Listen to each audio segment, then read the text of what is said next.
दोस्तों, पिछले क्लास में हम लोग फंक्शनल आइसोमर्स देख रहे थे।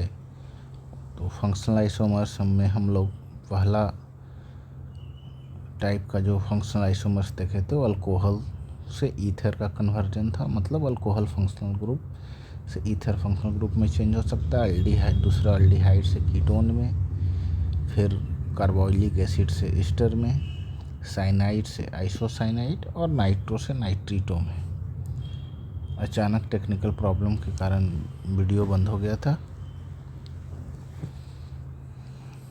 जो छठे टाइप का फंक्शनल आइसोमर्स है वो है डाइइन से आइन। मतलब दो डबल बॉन्ड रहेगा और वो कन्वर्ट होके एक ट्रिपल बॉन्ड में बनेगा। तो ये दोनों आपस में अगर हम लोग दोनों का मॉलिक्यूलर फार्मूला देखें तो दोनों का मॉलिक्यूलर फार्मूला सेम है और ये आपस में फंक्शनल आइसोमर्स हैं। Similarly 1 degree 2 degree 3 degree amines में, तो 1 डिग्री 2 डिग्री 3 डिग्री अमीन्स वैसे अमीन्स होते हैं जिसमें NH2 1 डिग्री कार्बन से, 2 डिग्री कार्बन से या 3 डिग्री कार्बन से अटैच्ड हो। 1 डिग्री कार्बन से जैसे यहाँ पे एक कार्बन से अटैच है तो 1 डिग्री कार्बन हुआ, और चूँकि 1 डिग्री कार्बन से ए अमीन ग्रुप अटैच है इसीलिए 1 डिग्री अमीन हुआ। सिमिलरली यहाँ पे जो अमीन है वो 2 डिग्री, क्योंकि इस अमीन से 2 कार्बन अटैच है। ए अमीन जो है 3 डिग्री है क्योंकि इस अमीन ग्रुप से नाइट्रोजन से 3 कार्बन ग्रुप अटैच्ड हैं। तो 1 degree 2 degree 3 degree amine. Similarly amide में 1 degree 2 degree 3 degree amide. Amide to oxime and nitroso, ये भी एक यूनिक टाइप का फंक्शनल आइसोमर्स है। तो हम लोग पहले समझते हैं कि ऑक्जिम क्या है। तो ऑक्जिम जो है वो कार्बोनिल और हाइड्रोक्सिल ग्रुप आपस में जब मिलता है तो इन दोनों को मिलने के बाद एक मॉलिक्यूल ऑफ वाटर रिमूव होगा और जो प्रोडक्ट बनेगा इस ग्रुप को हम लोग ऑक्जिम कहते हैं। C double bond NOH। ये ऑक्जिम अगर अल्डिहाइड से बनेगा तो अल्डोक्जिम कहलाएगा और अगर कीटोन ग्रुप से बनेगा तो कीटोक्जिम कहलाएगा। तो एक कंपाउंड है CH3NO, ये अमाइड के रूप में एग्जिस्ट कर सकता है, ये फॉर्मल्डिहाइड ऑक्जिम के रूप में एग्जिस्ट कर सकता है, एज वेल एज नाइट्रोसोमीथेन के रूप में एग्जिस्ट कर सकता है। तो ये तीनों आपस में फंक्शनल आइसोमर्स हैं क्योंकि तीनों में मॉलिक्यूलर फार्मूला सेम है और फंक्शनल ग्रुप तीनों में अलग अलग है। एक में अमाइड है, दूसरे में ऑक्जिम है और तीसरे में नाइट्रोसो है। लास्ट टाइप का फंक्शनल आइसोमर्स में एलिफैटिक और एरोमेटिक कंपाउंड, जैसे एक कंपाउंड है जिसमें फंक्शनल ग्रुप साइड चेन से लगा हुआ है, तो ये साइड चेन से लगे रहने के कारण ये एलिफैटिक कंपाउंड के श्रेणी में आता है। लेकिन जब ये functional group aromatic nuclear area से लग जाए, बेंजीन से डायरेक्टली अटैच हो जाए, तो ये जो कंपाउंड होगा वो एरोमेटिक नेचर का होगा। तो दोनों का फॉर्मूला सेम है, लेकिन एक में OH ग्रुप एलिफैटिक पार्ट से है, दूसरे में OH ग्रुप एरोमेटिक पार्ट से है, तो ये दोनों आपस में फंक्शनल आइसोमर्स कहलाएंगे। अगले टाइप का जो स्ट्रक्चरल आइसोमर्स था, तो स्ट्रक्चरल आइसोमर्स में हम लोगों ने देखा अभी तक chain isomers, position isomers and functional isomers.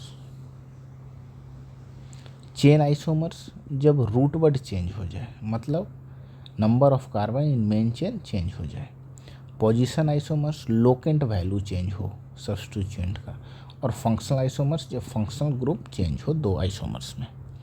अगला टाइप का जो स्ट्रक्चरल आइसोमर्स है वो मेटामर्स है और इस फेनोमेना को हम लोग मेटामेरिज्म कहेंगे। तो मेटामर्स क्या है? Those isomers which are arising due to movement of CH2 group, due to movement of this CH2 group around polyvalent atom. Polyvalent atom का मतलब ऑक्सीजन, नाइट्रोजन, सल्फर, इस टाइप के atom are called metamers and this phenomena is called metamerism. ये जो metamers हैं वो एक special type का पोजीशन आइसोमर्स हम इसे कह सकते हैं। ये ईथर, अमीन, अमाइड और ईस्टर के केस में देखा जाता है। इन केस कि अमीन और अमाइड है तो ये इम्पॉर्टेंट है कि जो दो आइसोमर्स होंगे उनमें डिग्री सेम होना चाहिए। अगर 2 डिग्री अमीन है तो 2 डिग्री अमीन दोनों आइसोमर्स होने चाहिए। 3 डिग्री है तो दोनों आइसोमर्स 3 डिग्री अमीन या अमाइड होने चाहिए। ध्यान रखने वाली ये बात है कि अमीन्स और अमाइड के केस में अगर अमीन 1 डिग्री है या अमाइड 1 डिग्री है तो उसमें मेटामर्स ऑब्जर्व नहीं होंगे। एग्जाम्पल्स जैसे मिथॉक्सीप्रोपेन। तो इसका मिथॉक्सीप्रोपेन नाम क्यों होगा कि हम लोगों ने ईथर का नाम देखा है कि इसका नाम अल्कोक्सी अल्केन जनरल नेम होता है। छोटा वाला पार्ट के लिए अल्कोक्सी पार्ट और बड़े वाले पार्ट के लिए अल्केन पार्ट, तो इसका नाम हो गया मिथॉक्सीप्रोपेन। अगर आप इससे डिटेल वीडियो देखना चाहते हैं तो हमारा नोमेनक्लेचर का वीडियो देख सकते हैं। मिथॉक्सीप्रोपेन। और अगर ये CH2 ग्रुप जो है वो यहाँ से इस O के अराउंड मूव किया और इसका लोकेशन, ये CH2 का लोकेशन यहाँ पे आ गया, तो ये जो चेंज हुआ तो इसका नाम इथॉक्सी इथेन हो गया। तो ये दोनों आपस में मेटामर्स कहलाएंगे क्योंकि CH2 ग्रुप जो है वो पॉलीवैलेंट एटम के अराउंड मूव किया, इधर था वो इधर चला गया। सिमिलरली ये ईस्टर का एग्जाम्पल है, मिथाइल इथानोएट। CH2 ग्रुप यहाँ मूव करेगा, ये नाम हो जाएगा इथाइल मिथानोएट, तो ये भी आपस में मेटामर्स होंगे। जो CH2 का मूवमेंट है आप वीडियो में देख पा रहे होंगे कि CH2 का मूवमेंट अलग कलर से दिखाया गया है, जो दूसरे साइड से दूसरे साइड आया है। जैसे एन इथाइल इथेन अमीन, ये 2 डिग्री अमीन है और यहाँ से CH2 जब दूसरे साइड जाएगा तो यहाँ भी ये 2 डिग्री अमीन है, लेकिन इनका नाम होगा एन मिथाइल। चूँकि नाइट्रोजन से एक मिथाइल ग्रुप लगा है तो एन मिथाइल प्रोपेन अमीन। बड़े चेन के लिए अमीन का फंक्शनल ग्रुप आएगा और एन से जो छोटा चेन सब्स्टिट्यूटेड होगा वो एन सब्स्टिट्यूएंट कहलाएगा। सिमिलरली अमाइड में N methyl propanamide and N ethyl propanamide आपस में मेटामर्स कहलाएंगे। कभी कभी ये बात देखने को मिलता है कि अगर हम CH2 का रोटेशन करते हैं तो हो सकता है सिमिलर कंपाउंड मिले, देखने में वो अलग लगे लेकिन उनका नाम सेम होगा। तो अगर दो कंपाउंड का IUPAC नेम सेम है इसका मतलब वो डिफरेंट कंपाउंड नहीं बल्कि सेम कंपाउंड है। फॉर एग्जांपल यहाँ पे एक कंपाउंड है जहाँ पे CH2 ग्रुप को हम इस तरफ ले गए, तो इस तरफ जब CH2 ग्रुप ले गए तो एक कंपाउंड और एक कंपाउंड दोनों ही कंपाउंड एन मिथाइल इथेन अमीन है। और चूंकि दोनों कंपाउंड का नाम सेम है इसका मतलब वो दोनों सेम कंपाउंड है, ऑल्दो उनका रिप्रेजेंटेशन वेरी कर रहा है। तो ये थे हमारे मेटामर्स। मेटामर्स के बाद जो इम्पोर्टेंट टॉपिक है हमारा स्ट्रक्चरल आइसोमर्स में वो है टाउटामर्स और टाउटामेरिज्म। तो वैसे isomers which arises due to movement of atom around polyvalent atom. यहाँ पे एटम का मूवमेंट है अराउंड पॉलीवैलेंट एटम। मेटामर्स में CH2 का मूवमेंट था अराउंड पॉलीवैलेंट एटम। तो वैसे आइसोमर्स जो एटम के मूवमेंट से जनरेट हो रहे हो अराउंड पॉलीवैलेंट एटम उनको टाउटामर कहेंगे और इस फेनोमेना को टाउटामेरिज्म कहा जाता है। ये एक स्पेशल टाइप का फंक्शनल आइसोमर्स है। तो मेटामर्स स्पेशल टाइप का पोजिशन आइसोमर्स था, टाउटामर्स एक स्पेशल टाइप का फंक्शनल आइसोमर्स है। ये जो टाउटामर्स हैं इनको सबसे पहले AM बटरलब नाम का साइंटिस्ट ऑब्जर्व किया था एक स्पेशल टाइप के कंपाउंड में एसिटाइल एसीटो एस्टर, और इस टाइप के आइसोमेरिज्म को फर्दर नॉर के द्वारा स्टडी किया गया था। तो जब AM साहब इस एसिटाइल एसीटो एस्टर में ऑब्जर्व किए इस टाइप के चेंज को, तो एसिटाइल एसीटो एस्टर है हमारा, इसमें एजो ग्रुप है डबल बॉन्ड OCH2, यहाँ पे ये चेंजेज ऑब्जर्व हुआ। तो एक कीटो फॉर्म है, ये इनॉल फॉर्म हो गया, और ये दोनों ही स्पेसीज आपस में इक्विलिब्रियम में एग्जिस्ट कर रहे थे। और कैसा इक्विलिब्रियम में? डायनेमिक इक्विलिब्रियम में। इसीलिए ये जो साइंटिस्ट थे वो इस टाइप के आइसोमर्स को डायनेमिक आइसोमर्स नाम दिए। लेकिन जब नौर साहब इसको आगे स्टडी किए तो डायनेमिक आइसोमर्स को उनके द्वारा टाउटामर्स नाम दिया गया और तब से ये आइसोमर्स टाउटामर्स कहलाने लगे। टाउटामरिज्म में हम लोग मुख्य रूप से 3 टाइप के टाउटामरिज्म हम लोग पढ़ते हैं, open chain tautomerism, ring chain tautomerism, valence tautomerism. तो ओपन चेन टाउटामरिज्म का 2-3 पार्ट है, उसमें एक है कीटोइनॉल, मतलब ketone form changes to enol. तो कीटोइनॉल फॉर्म में जो चेंजेज आएगा वो अल्डिहाइड में भी उस टाइप का चेंजेज आ सकता है। वो ऐसा इसीलिए होता है कि ये जो ग्रुप है aldehyde group C double bond COH, वो इलेक्ट्रॉन विथड्रॉइंग ग्रुप है, मतलब इलेक्ट्रॉन को अपनी ओर खींचता है। अब एक ग्रुप को इलेक्ट्रॉन अपनी ओर अगर खींचेगा तो इलेक्ट्रॉन इसके तरफ खींचे जाने के कारण इस कार्बन पे इलेक्ट्रॉन का डिफिशियंसी होगा। As a result hydrogen of this carbon become more acidic in nature, और एसिडिक जो हाइड्रोजन बनेगा जिसके वजह से ये टाउटामेरिज्म होता है। तो यहाँ पे क्या होगा, ये डबल बॉन्ड O है,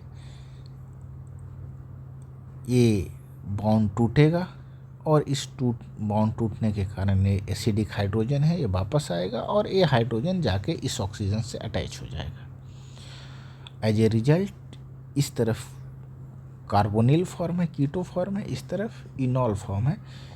इनॉल इसे क्यों नाम पड़ा, क्योंकि अल्कोहल के लिए OL और डबल बॉन्ड के लिए EN, this belongs to double bond, और OL मतलब OH ग्रुप, ये दोनों को प्रेजेंट होने के कारण इसे इनॉल बोला जाता है। और ये प्रोसेस को इनोलाइजेशन कहते हैं। हम लोग इनोलाइजेशन के बारे में हमें डिटेल में पढ़ना है, जो हम लोग नेक्स्ट टॉपिक में पढ़ेंगे। दूसरा एग्जाम्पल कीटोइनॉल टाउटामेरिज्म का यहाँ पे देख सकते हैं कि यहाँ पे ये जो ग्रुप है और ये जो ग्रुप है, यहाँ पे जो मिडिल में कार्बन है, ये दोनों तरफ इसके इलेक्ट्रॉन विथड्रॉइंग ग्रुप है। इधर भी इलेक्ट्रॉन विथड्रॉइंग ग्रुप है और इधर भी इलेक्ट्रॉन विथड्रॉइंग ग्रुप है। इस इलेक्ट्रॉन विथड्रॉइंग ग्रुप के चलते ये जो कार्बन है, ग्रीन कलर्ड कार्बन, ये कार्बन से अटैच दोनों हाइड्रोजन हाईली एसिडिक हो जाते हैं। एज ए रिजल्ट जब इनोलाइजेशन होगा तो टर्मिनल कार्बन का हाइड्रोजन न पार्टिसिपेट करके जो मिडिल में कार्बन है उसके हाइड्रोजन पार्टिसिपेट करेंगे, क्योंकि ये हाइड्रोजन ज़्यादा एसिडिक है और वहाँ से इनॉल का फॉर्मेशन होगा। सिमिलरली ये कीटो फॉर्म है, इसका इनॉल फॉर्म में होगा। दूसरे टाइप का जो ओपन चेन टाउटामेरिज्म है वो है कीटियमाइड एनामीन टाउटामेरिज्म। तो कीटियमाइड क्या होता है, कीटियमाइड होता है जब कार्बोनिल ग्रुप और अमोनिया आपस में रिएक्ट करके एक वाटर मॉलिक्यूल बाहर करेंगे, तो यहाँ पे C डबल बॉन्ड N, ये जो बॉन्ड बन रहा है इसको कहते हैं कीटियमाइड। तो कीटियमाइड भी एक इलेक्ट्रॉन विथड्रॉइंग नेचर का ग्रुप है, जिसके कारण ये जो हाइड्रोजन्स हैं ये हाइड्रोजन अल्फा हाइड्रोजन कहलाएंगे और ये एसिडिक नेचर के होंगे। तो ये एसिडिक हाइड्रोजन ये बॉन्ड टूटने के वजह से यहाँ पे जाएगा और ये N अमीन का फॉर्मेशन होगा। N अमीन क्यों कहलाएगा, EN is again for double bond, this one, and amine is for NH2. So this is ketimide N-amine. Next type of open chain tautomerism is nitro and acetonitro, AC nitro sorry। तो यहाँ पे nitro group है। Similarly ये alpha carbon है, ये alpha hydrogen है। Alpha hydrogen जो है वो शिफ्ट होगा और ये शिफ्ट होने के बाद AC नाइट्रो ग्रुप का फॉर्मेशन होगा। नेक्स्ट टाइप का tautomerism is ring chain tautomerism, means open chain converts into ring chain. So if open chain compound is converted into ring chain compound due to tautomeric interconversion, then they will be known as ring chain tautomers. It occurs due to interaction between two pi bonds or pi bond and carbonyl और pi bond and OH group. इतने type के interaction के वजह से ring chain टाउटामर्स बनते हैं. जैसे एक फेमस एग्जाम्पल है ऑर्थोकार्बोक्सिक सिनामिक एसिड. ऑर्थोकार्बोक्सिक सिनामिक एसिड में ये जो डबल बॉन्डेड कार्बन्स हैं, ओ बॉन्ड इसका लोन पेयर इस कार्बन पे अटैक करेगा, एज ए रिजल्ट ये बॉन्ड इधर रिप्लेस होगा और यहाँ से जो हाइड्रोजन है वो इस कार्बन से जुटेगा. तो ये जो ओपन चेन था बाहर में, इस एरोमेटिक पार्ट के बाहर में, वो एक रिंग चेन में तब्दील हो गया. और ये रिंग चेन में तब्दील होने के कारण ये दोनों जो होंगे वो रिंग चेन टाउटामर्स कहलाएंगे. रिंग चेन टाउटामर्स कहलाएंगे. Similarly, we have cyanide group. The same process will take place. Open chain it converts into ring chain. और ये हमारा दोनों रिंग चेन टाउटामर्स कहलाएगा. Similarly, we have open chain. तो हम लोग यहाँ पे देख पा रहे हैं कि ये जो डबल बॉन्ड ऑक्सीजन का लोन पेयर है वो इस कार्बन पे अटैक करेगा. एज ए रिजल्ट ये बॉन्ड ब्रेक करेगा, इस ऑक्सीजन पे नेगेटिव आएगा और यहाँ से जो हाइड्रोजन निकला है, this hydrogen will go and attach to this oxygen. As a result open chain compound converted into ring chain compound. One marvellous example of ring chain tautomerism we study in biomolecules. When a structure of glucose and fructose, open structure of glucose and fructose changes into ring chain structure. So let us first understand what is fructose and what is glucose. So both are sugar. Glucose and fructose both are sugar and both have same formula C6H12O6, but glucose has aldehyde functional group and fructose had ketone functional group. So because they have different functional group having same formula, so they are functional isomers. Now we have different structures of aldehyde and ketone based on location of OH group on chiral carbon, farthest chiral carbon from functional group. So we have 4 different structure, 2 for glucose, 2 for fructose. So we know in case of glucose we have aldehyde functional group. These are functional group and the farthest chiral carbon is carbon number 5, here carbon number 5. If the OH group of the farthest chiral carbon is on the right side, then this will be called D form of glucose. If it is on the left side, it is called L form of the glucose. Same is true for fructose also. The only difference between glucose and fructose here will be glucose will have aldehyde as functional group, but fructose will have ketone as functional group. Now these two are not the examples of ring chain tautomers. These are example of functional isomers, but we are taking the example of D-glucose. So here is D-glucose. Now the lone pair of this carbon, let us number it to make it clear. The OH group of carbon number 5, then the lone pair of this oxygen attacks the carbon. Which carbon? Carbonyl carbon, that is carbon of aldehyde functional group, and this attacks leads to breaking of double bonded oxygen, and this breaking of double bond results into negative charge on oxygen, and the hydrogen from here go and attaches there, resulting into, this is a open chain, resulting into ring chain. So ring chain possibility is also twice because this will lead to formation of one. So let us name it.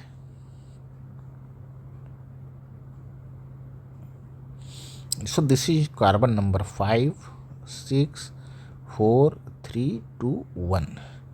So from carbon number 1, when OH group is forming, so this OH could be on the downward side or could be on the upward side. If it is in downward side, then it is called alpha D glucose. If it is upward side, then it is beta D glucose. So both are ring chain. So these two and these two both will be called ring chain tautomers, because open chain compound converts into ring chain. So this type of cyclic conversion can take place from L-glucose also, then it will be called alpha L-glucose and beta L-glucose. It can take place from fructose also, then it will call alpha L-fructose and beta L-fructose. Similarly, alpha D-fructose and beta D-fructose. So we have two structure from this, two structure from this, two structure from this, and two structure from this. There will be 8 possible different configuration of glucose, and we study this type of cyclic form of glucose in chapter called biomolecules. This biomolecules chapter is in class 12 chemistry as well as class 11 biology.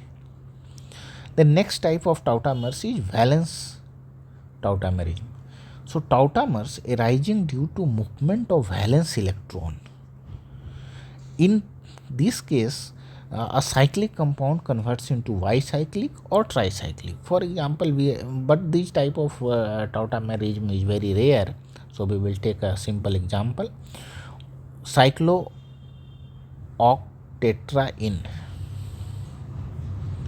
So cyclooctetraene, we see the movement of these pi electrons leads to bicyclic form, then again this movement leads to tricyclic form. This can be represented like this can be represented like this.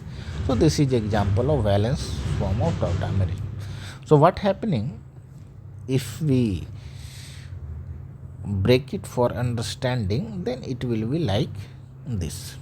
So we have this bond, so this bond is shifting here, so it is positive over here, negative over. This positive negative is forming bond and leading to this one.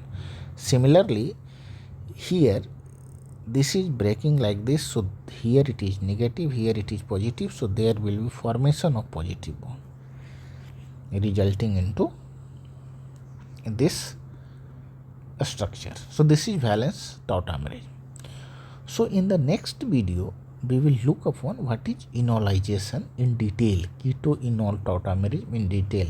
What are the factors which affect keto-enol tautomerism, a structural factor, effect of reagent, effect of solvent, and some other factors and important examples also we will take in the next video. Thank you.